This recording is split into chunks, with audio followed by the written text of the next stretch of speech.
friends? It's your boy Danny Brasco Bets. You are live and direct right here at Pick Profit. So now you can't leave. Damn, Kansas, you broke my heart. We were going for 10 free play winners in a row, double digits, unheard of. And unfortunately, the Jayhawks let us down. They went down 14 early in the game, dug themselves a hole that they couldn't quite get out of. Well, they actually were up 3 with only 3 minutes to play, threatening to cover, and a couple mistakes. Big turnovers, and Oklahoma State pulls out the victory. So we move on. As we say in this business, we move on. Let's start the streak all over again today. Even so, the free plays, 10, 1-1 in the last 12. So I ain't mad at that. I'll take that every single 12 picks of the week, whatever you want to call it. Let's jump right back in. Let's not harp on our losses. Back on the money train, we ride. We're looking at the NBA today. Let's go to the Mavericks versus Hornets game. This matchup is intriguing to me. Let's jump into some game notes, figure out where we want to make our play in this one. You know, the Mavericks, 5-4 straight up, 5-4 against the spread. Similar can be said for the Hornets. They're 6-5 straight up, 6-5 against the spread. So, taking a look at what these teams have been like thus far on the season,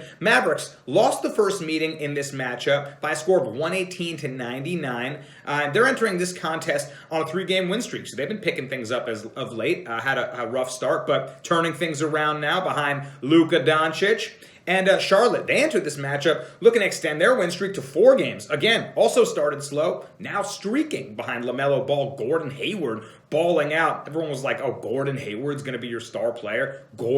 Yeah, he's getting it done. He dropped over 30 the other night. So here we go. Let's take a look at the Mavs first. They're riding a 3-game win streak, like I mentioned, and they missed the last scheduled matchup against the New Orleans Pelicans. I'm pissed off because that was going to be my free pick on the night that I ended up giving the under 76 in the Alabama versus Ohio State College Championship game, and that pushed, so we're all good, but I had a winner going on that one. So in any case, we get the Mavericks back now after that matchup was canceled, and it was canceled because, well, the Mavs couldn't even field a full team. They didn't have enough players to even play the game. Weird how the NBA has made the Sixers play in situations where they barely had anybody to play, but you know, the Mavs and other squads have gotten bailed out. So looks like they bailed the Mavs out in that one, and now they're going to come into this one shorthanded as well. Due to COVID-19 issues, safety protocols, it looks like they're going to be missing Josh Richardson, Dorian Finney-Smith, Jalen Brunson, and Maxi Kleber. So that's a lot of players, a lot of key pieces as well on the second unit. You know, Kleber, a good 3-point shooter. Brunson is their point guard playmaker in that second unit. And then Josh Richardson, also an offensive spark off the bench. So a lot of missing players for the Mavs. Let's see how they fare in this one without a lot of their squad. Who is back, though? Who is going to be on the floor tonight? Our boy, former Knick, one of my favorite players to watch, Kristaps Porzingis. KP is back after injury. Poor guy. I want to see his career pan out. Just can't stay healthy. Well, he's back in this one. Expect limited minutes for sure. Maybe a couple extra days rest gets him even better. But, he's not going to go 30-plus minutes for sure. But we're going to see KP back there on the interior, maybe from the outside, getting a stroke going and defending on the interior as well. He's a great interior defender. So really looking forward to seeing KP back on the floor with Luka Doncic. That dynamic duo is what we all want to see when we watch Dallas Maverick games.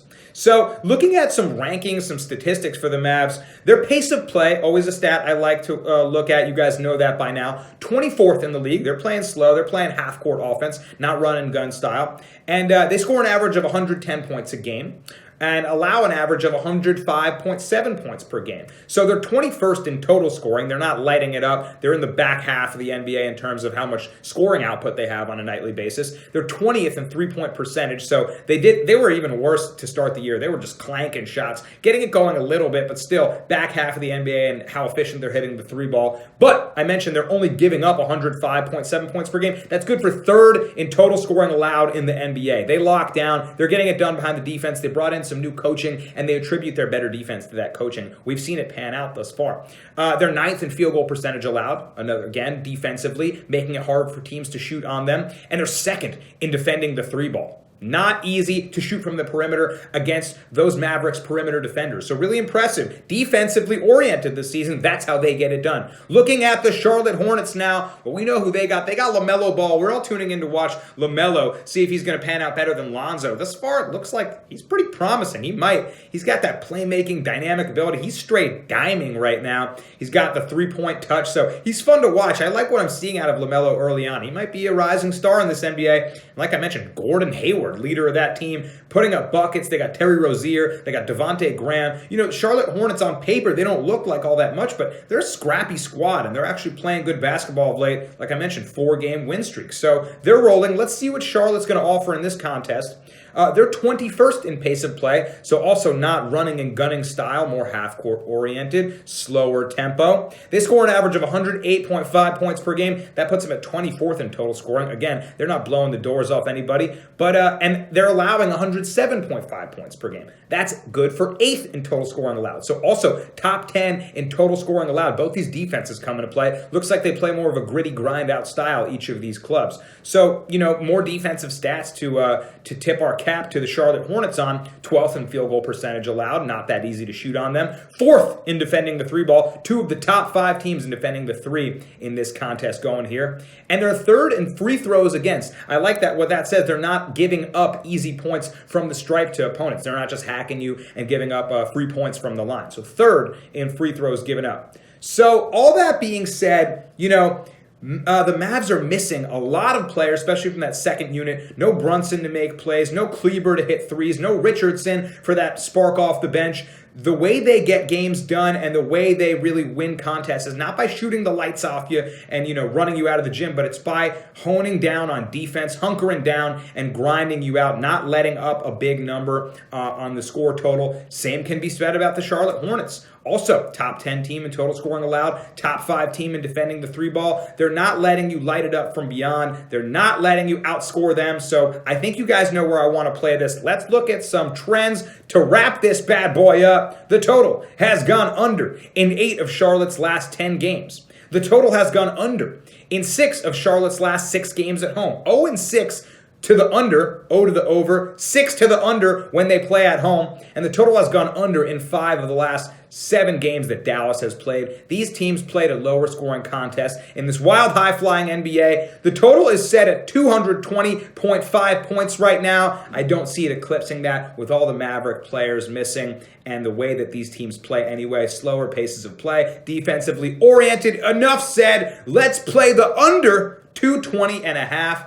And we're going to lay that and hope that we can restart this free pick win streak with this one right here tonight. Under 220.5 in the Mavs-Hornets game. That's going to be the play. Guys, the free picks are heating up once again as per usual. But the premium picks, 7-1 in the last 2 days. Here come the cappers. They're getting it done. We got a max play dropping later today. If you want to get involved in the premium picks, always dropping action all over the board, shoot us a DM. We would be happy to help you get involved. Guys, if you need a book to place these bets, check out BETUS. That's the book we're partnered with. We really like them. And we have a promo code with them, PICK125.